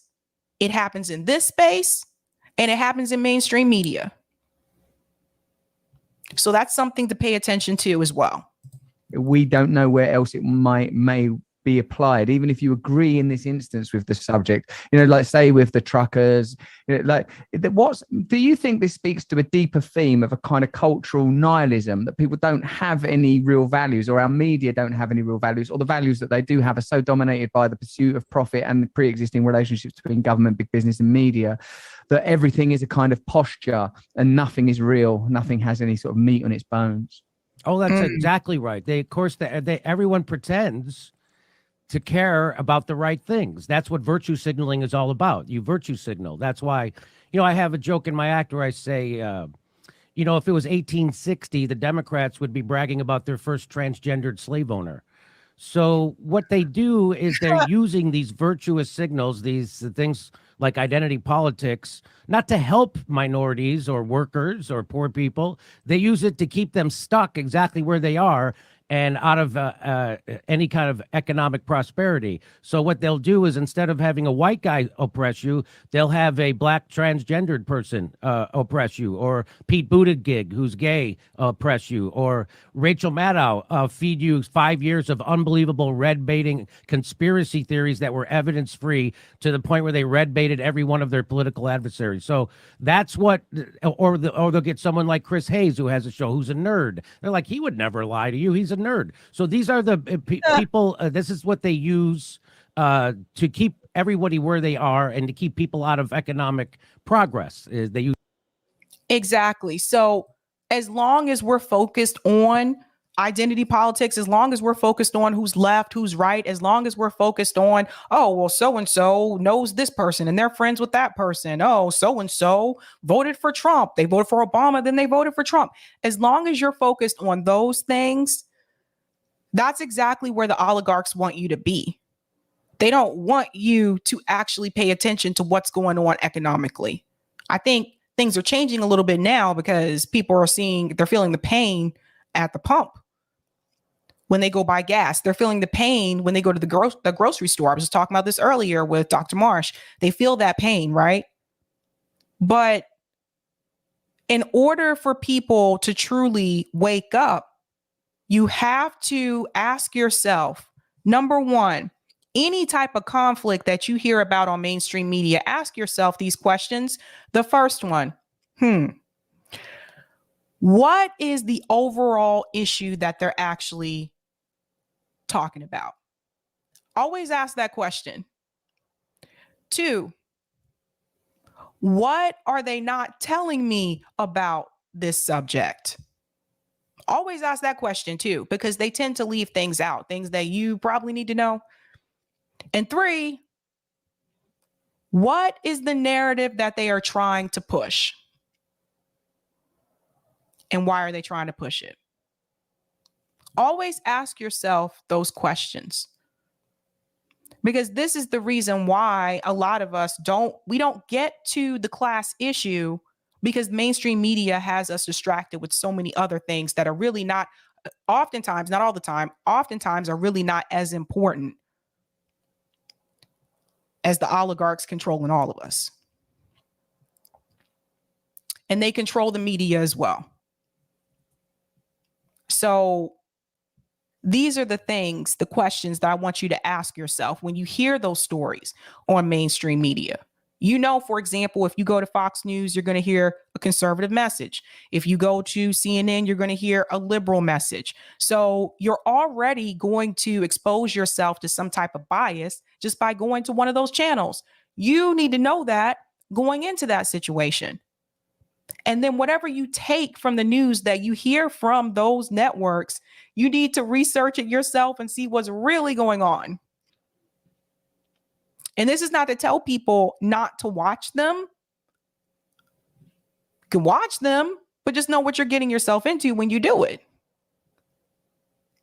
So we really need to pay more attention on the haves and the have-nots. And that's not something I really hear them talking about on CNN, MSNBC, or Fox News. I hear them mainly talking about left versus right. And you're not really going to hear them talking about the oligarchs too much, because the oligarchs also can control those networks. That's how it works. So they'll keep you distracted with everything else.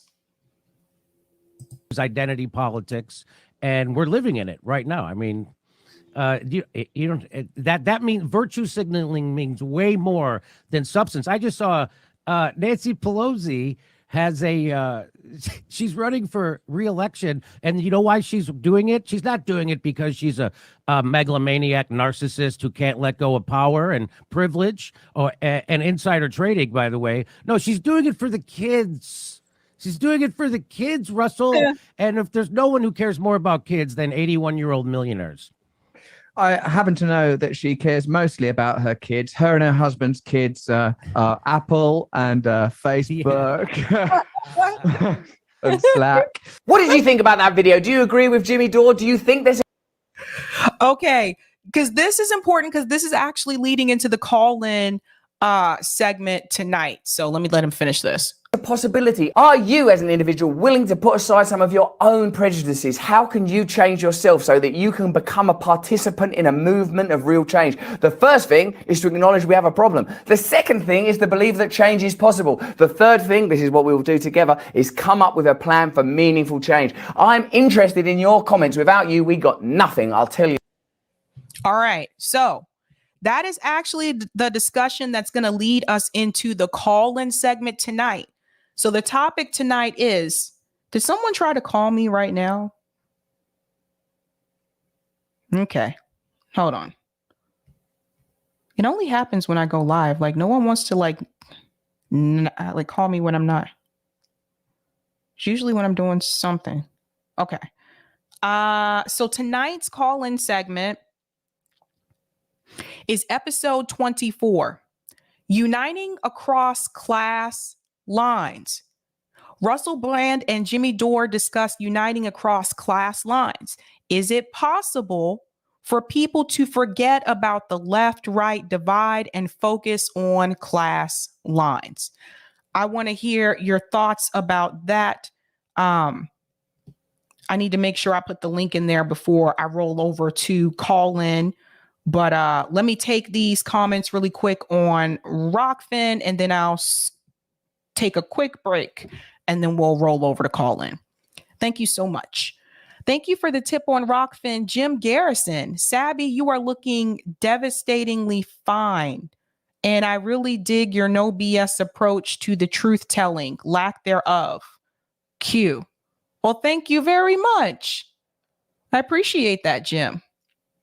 Thanks for the tip, Roger Meadows. This is not progressive.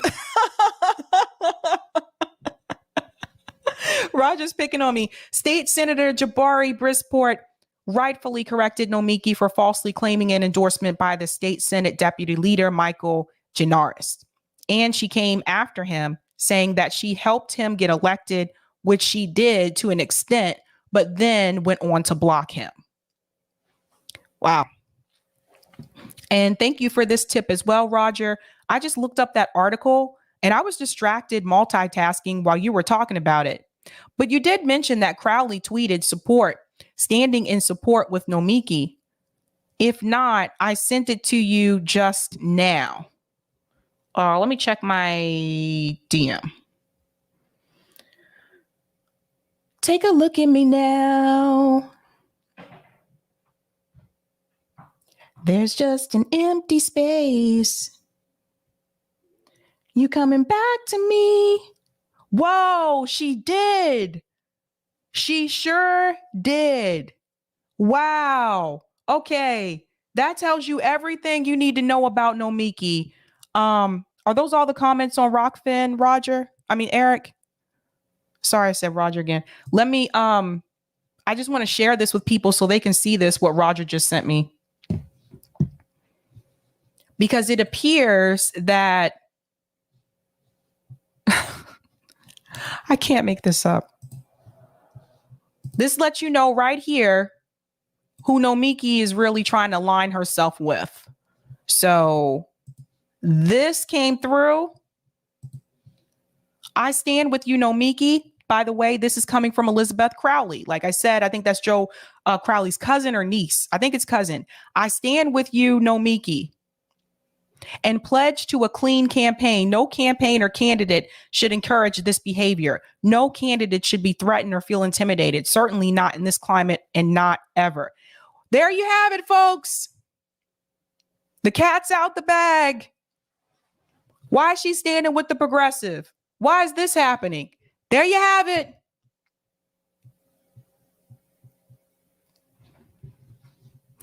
Well, if you told me you were drowning, I'm going to stop with the Phil Collins tonight. I can feel it coming in the air tonight. Hold on. All right, Eric, I'm going to take a break really quick. And then Brenda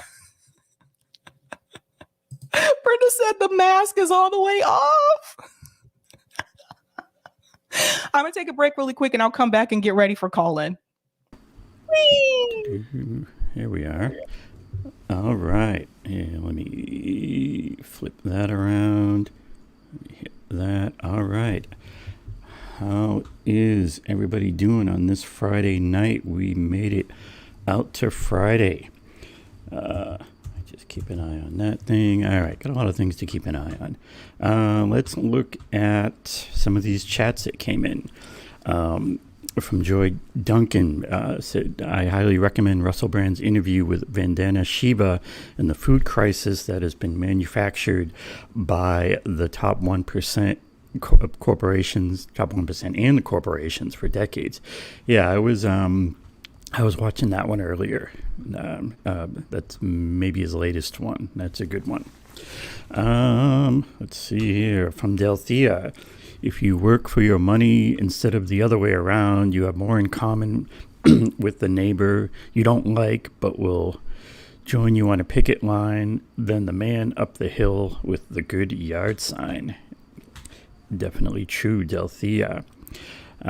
From Brenda, Sam Cedar blaming Jimmy Dore for us not having Medicare for all instead of blaming the Democrats who are in power right now. That man really has no shame. Well said, Brenda, but it's okay because Sam doesn't care. Yeah, Jamie saying Russell Brand looks like a druid. Yeah, Russell looked awfully happy during that interview. That's all I'll say. This super chat from Steven Sinalis, new fan, Jimmy Dore, Jackson Hinkle fan. Thank you for being a fan. Thank you for the super chat.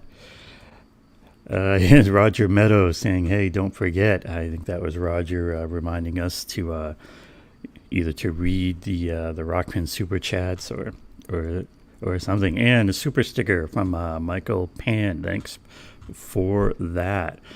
All right, let's see. Let me pull this off, pull it into here. Yeah, definitely, Delthea. Special hate for those damn yard signs. I feel you. I feel you on that one. Let's see. Let's put this in here. That's not the right screen, though. Wait, here's what I want. Wait. Don't mind me. I'm just shifting screens around here. Get back here. Yeah, so the call-in tonight. I'm trying to bring up this call-in screen. Technology. Call-in tonight. Uniting across class lines. Let's show that. Here we go. Make it bigger. And so Sabby will be back shortly to do this call-in. We'll put up our call-in starting soon banner. Uniting across class lines. Like she said, Russell Brand and Jimmy Dore were discussing uniting across lines. Is it possible for people to forget the left-right divide and focus on the class lines? And at this point, I get a chance to put my 2 cents in here, and I will talk about what I think we should do in here. I'm just throwing up my Eric T. Red sign is the idea of uniting with a coherent set of demands as the thing to unite around and to kind of build it around. And I've come up with a proposed list. Where is Sabby? Sabby will be here very shortly, and then we're going to be jumping over to the call-in segment. So I'm just filling in while our Sabsters has a little break. So there's this concept of having a coherent list of demands, and there's actually a little YouTube kind of series I do with Corey and I do videos on this, and we just did a couple or one recently about the demands. And so if you're curious, if you want kind of a dive into those, and where we talk about each one of those and what kind of the concept is, you can check that out. If you go to this erictred.com, you got links to the demands and links to the crime and politics. But there's definitely this key idea that that it's the top 0.1% versus the rest of us. And I feel like this is something that that just doesn't get talked about. I mean, I'll see people, even lefty people I like, they'll talk on and on at length about the issues and the things that are wrong and whatnot, and even what we should do about it. And they don't, somehow the money almost doesn't come up, and the corruption. And, of course, it's always follow the money. And, the idea of getting into a real democracy. And of course, outside the duopoly. So how'd you all like Sabby's guest tonight? That was, shall we say, interesting. And she of course was doing it as a straight interview, but I think a lot of us wanted to kind of jump in there and kind of say that moving from a Republican Party to the Democratic Party isn't necessarily a big progression when both parties are basically the same thing and corrupt. And the other thing that I've been thinking about a lot is there's this competition that's put out there of like mutual aid direct action versus electoral politics. And I'd like to propose that we try, and instead of seeing these things as in competition or as things that you either got to do one or the other, or they take away from each other. I'd like us to figure out how to start talking about these things as working in combination, as being things that work together. So so I'll read out here what I got. I mean, rather than framing these as being in competition, let's talk about doing both and working together and organized and combined around a list of demands. Ooh, Sabby's back. Hello. I had one person post, "Where's Sabby?" Studio. Who the heck is this weird guy? Oh. You're still doing Phil Collins. Oh, I'm in the Phil Collins mode now, man. All right. Okay, guys, I just pinned the call-in link to the top of the chat. Again, that discussion tonight is uniting across class lines. Russell Brand and Jimmy Dore discuss uniting across class lines. Is it possible for people to forget about left-right divide and focus on class lines? So I'll put that again here for you guys, for the people coming in. Again, it should be pinned to the top of the chat. Are you starting it before as well? Are you starting it before 10? Yeah, I think I'm gonna go ahead and start it since we ended a little bit early. But we're going. All right. Yeah, I'll go ahead and. All right, I gave my bit, so I think I am out of here. Cool. So I'll remove this. Bye. All righty, Eric. All right, guys. Thanks for hanging with me. And Eric, did we get all the super chats at the end? You got Michael Pan? Oh. Yeah. Okay. Yeah, it's all. Thanks for that, Michael Pan. All right, guys. Have a good weekend. Have some fun. Enjoy yourself. Listen to some Phil Collins, some Susu Studio, Easy Lover, In the Air Tonight. It's all been a pack of lies. That is my jam. I don't know if you guys have noticed, but that is my jam. What was that, Francisco? Remember the Phil Collins, Philip Bailey duet, She's an Easy Lover. Yeah, Philip Bailey from Earth, Wind, and Fire. She's an easy lover. Got a hold on you, believe it. Oh, you're busting out the 80s now. You're busting out the 80s night. It's 80s night. Should do an 80s night. You can't play music on here. That's the problem. You can't. You just can't do it. It sucks. Easy Lover is a freaking jam. That's right. Call me John. Oh, we got some Phil Collins people in the chat. Yeah. She's the kind of girl you dream of and believe of. I think that's the words. Better forget it. You will regret it. Garma Nardar says, I can't stand Phil Collins. You know, my best friend in college hated Phil Collins. We used to go to this place called the Tiki Torch. And the Tiki Torch was free for ladies. So, you know, we were college students. We were broke. And we used to go to the Tiki Torch, and they used to have 80s night. And they would always play a Phil Collins song. And she used to be like, I hate Phil Collins. And I used to say, you know, you say that with so much anger and intensity, you know? It makes me wonder, what is the deal? What is the deal? What is this? Where Pilgrim? Bone Thugs and Harmony had a song featuring Phil Collins. He was sampled and starred in the music video. What?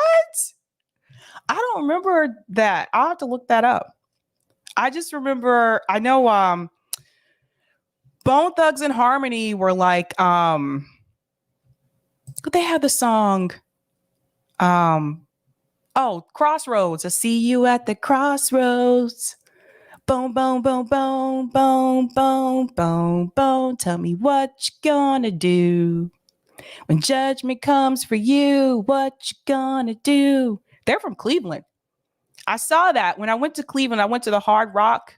Not Hard Rock. Shoot. What's the name of it? What's the name of the place? Oh, thanks for the super chat, Roger Meadows. Phil was the soundtrack to Miami Vice. Rock and Roll Hall of Fame. At the Rock and Roll Hall of Fame, they have a room that's all artists that are from Cleveland, and Bone Thugs and Harmony are in that room. Not them personally, but, you know, like their memorabilia and stuff like that. So, yeah, Bone Thugs and Harmony. Oh, you guys are asking. This is the land of... Oh, wait. Land of Confusion. I think I know that one. There's another one. What's the other one by Phil Collins? Oh, he sampled Can't Hurry Love. He sampled that one. You can't hurry love. Oh, you just have to wait. He sampled that. And then he had that song called I Can't Dance. I can't dance. I can't talk. All I want to do is na na na na na na. Know the words to the rest.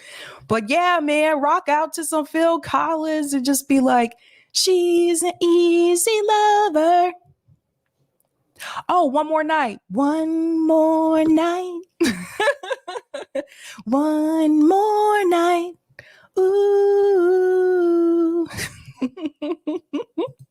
Oh, man. I forgot to tell you guys, I introduced my husband to Moonwalker a couple of nights ago. Have you guys ever seen that movie, the Moonwalker movie with Michael Jackson? If you haven't seen it, you have to see it. Like as a kid growing up, I loved Moonwalker because they go through like all of Michael Jackson's songs. Sabby bringing out all the 80s hits. That's right. That's right. Phil Collins Appreciation Night. Love it. Love it. Oh, so many. Oh, man. Yes, yes. In the Air Tonight was my favorite, though, because I was like, who is Phil Collins talking about in this song? Who is he so angry with that he wouldn't save them from drowning? There's different, like, interpretations of that song. I've heard the interpretation that song was about his ex-wife. They were going through a divorce or something like that. I think Phil Collins said that actually wasn't true, but I just wonder who was he thinking about when he wrote that song and he said, I wouldn't save them from drowning. I'm like, yikes. Someone really made you upset. Winchester said, big Phil fan. Yeah, man. Phil was one of those guys where I feel like he could come to the cookout. Like if I was having a cookout, Phil would be invited to the cookout. He made it there. Him and Eminem, they can come to the cookout. Sabby tunes to jukebox every Friday night. No. Oh, man. All right, guys, I do gotta head out. Have a good night. Head on over to Call In. That link is pinned to the top of the chat, and we'll go ahead and get started. So have a good night. Keep up the fight. Whoops.